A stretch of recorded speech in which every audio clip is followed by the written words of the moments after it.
The Seth Material, Part 1. The Seth Material is a collection of writing dictated by Jane Roberts to her husband from late 1963 until her death in 1984. Roberts claimed the words were spoken by a discarnate entity named Seth. Roberts often sat in a rocking chair during sessions, and she would occasionally smoke cigarettes and sip beer or wine. Afterward, she claimed to not remember the contents of the session, and she would often read the transcript or ask what Seth had said.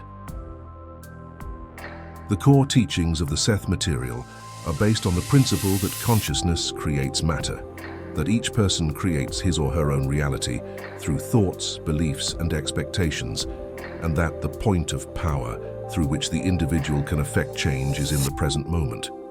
In general, what is the purpose of this existence? In the most basic sense, the purpose of life is being, as opposed to not being. In your system of three-dimensional reality, you are learning about mental energy, also called thought energy or psychic energy, and how to use it.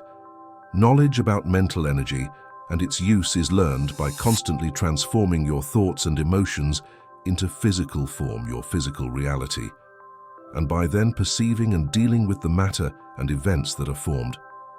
From doing this, you are supposed to get a clear picture of your inner development as it is reflected by the exterior environment.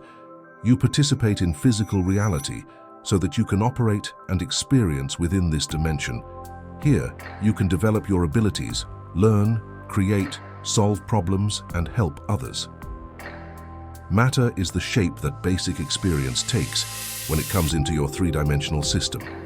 Your dreams, thoughts, expectations, beliefs, and emotions are literally transformed into physical matter. You are like children with a game, and you think that the game is played by everyone. Physical life is not the rule. Identity and consciousness existed long before your earth was formed. You suppose that any personality must appear in physical terms. Consciousness is the force behind matter, and it forms many other realities besides the physical one. It is, again, your own viewpoint that is presently so limited that it seems to you that physical reality is the rule and mode of existence. The source and power of your present consciousness has never been physical, and where I am, many are not even aware that such a physical system exists. The physical system is an illusion, but you must accept it and from your viewpoint, try to understand the realities that exist beyond it. You cannot objectify the inner portions of your own identity, and therefore you do not perceive them. So much of your energy is used in the physical productions that you cannot afford to perceive any reality but your own. Like children playing with blocks, you focus your attention on the physical blocks. The physical blocks appear very real to you when you dwell within their perspective. Other shapes and forms that you could perceive, you do not. Even in explaining other realities, I must use the words shapes and forms, or you would not understand me. Your idea of progress is building larger blocks, and yet one day you will put aside your children's toys. The human race is a stage through which various forms of consciousness travel. Yours is a training system for emerging consciousness. Before you can be allowed into systems of reality that are more extensive and open, you must first learn to handle energy and see through physical materialization, the concrete result of thought and emotion.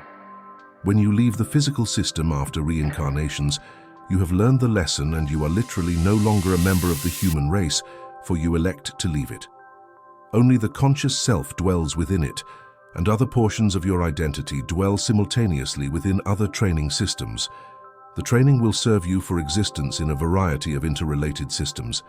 In more advanced systems, thoughts and emotions are automatically and immediately translated into action, into whatever approximation of matter there exists. Therefore, the lessons must be taught and learned well. The responsibility for creation must be clearly understood. To some extent, you are in a soundproof and isolated room. Hate creates destruction in that room, and until the lessons are learned, destruction follows destruction. In terms of other systems, that kind of destruction does not exist, but you believe that it does, and the agonies of dying are sorely felt. If the sorrows and agonies within your system were not felt as real, the lesson would not be learned. It is not that you must be taught not to destroy, for destruction does not exist. It is that you must be trained to create irresponsibly. The weapons of destruction are the obvious things that you see. The counterparts are not so evident, and yet it is the counterparts that are important. The self-discipline learned, the control, the compassion that is finally aroused, and that final and last lesson, the positive desire for creativity and love over destruction and hatred. When this is learned, the cycle is finished. The teachers within your system are those in their last reincarnation and other personalities who have left the system but have been assigned to help those still within it. The system also includes some fragment personalities that are entering for the first time, as well as those in later reincarnations. Humanity dreams the same dream at once, and you have your mass world. The whole construction is like an educational play in which you are the producers as well as the actors. There is a play within a play within a play. There is no end to the within of things. The dreamer dreams, and the dreamer within the dream dreams. But the dreams are not meaningless, and the actions within them are significant. The whole self is the observer and the participator in the roles. What seems to be a perception, an objective, concrete event independent from you, is instead the materialization of your own emotions, energy, and mental environment. Events and objects are actually focal points, where highly charged psychic impulses are transformed into something that can be physically perceived, a breakthrough into matter. The intensity of a thought or image largely determines the immediacy of the physical materialization. All such images or thoughts are not completely materialized in your perception, as their intensity may be too weak. My intellect doesn't have the information to control all of this. How is it handled? There is an inner ego, an inner self which organizes unconscious material. As the outer ego manipulates within the physical environment, so the inner ego or self organizes and manipulates within inner reality. It is this inner self, out of massive knowledge and the unlimited scope of its consciousness, that forms the physical world and provides the stimuli to keep the outer ego at the job of awareness. The inner self organizes, initiates, projects and controls the transformation of psychic energy into matter and objects. The energy of this inner self is used by it to form a material counterpart, you. You then deal with the physical reality that is made and work out your own creative role. The individual inner self, through constant effort of great intensity, cooperates with other entities like itself to form and maintain the physical reality that you know. The inner self has a virtually infinite reservoir from which to draw knowledge and experience. All kinds of choices are available, and the diversity of physical matter is a reflection of this deep source and variety. Having determined upon physical reality as a dimension in which it will express itself, the inner self, first of all, takes care to form and maintain the physical basis upon which all else must depend. The properties of the earth that can be called the natural ones. The deepest, most basic subjective experience is translated into the natural elements, the ample landscape that sustains physical life. With the natural structures formed and maintained, other secondary physical properties are projected. Why isn't the nature of all this clearer? It is the daily ego's ignorance and limited focus that makes it view so-called unconscious activity as chaotic.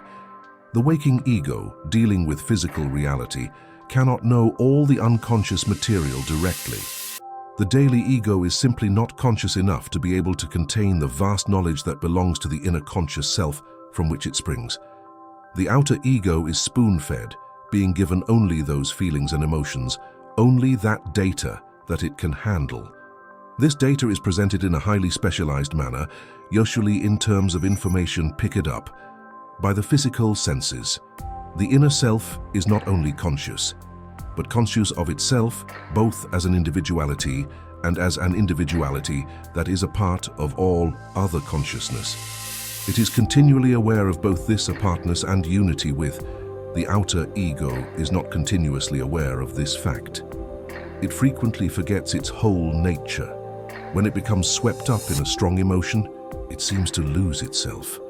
When it most vigorously maintains its sense of individuality, it is no longer aware of unity with. If the ego were aware of the constant barrage of telepathic communications that do impinge upon it, it would have a most difficult time retaining a sense of identity. This is the end of the first part of the video about the Seth Material. This is a rather complex content that breaks many long-held beliefs and also is supported by modern concepts of quantum physics. Therefore, feel free to watch it again to try and soak up the information and wisdom of Seth's words. Thank you for your support.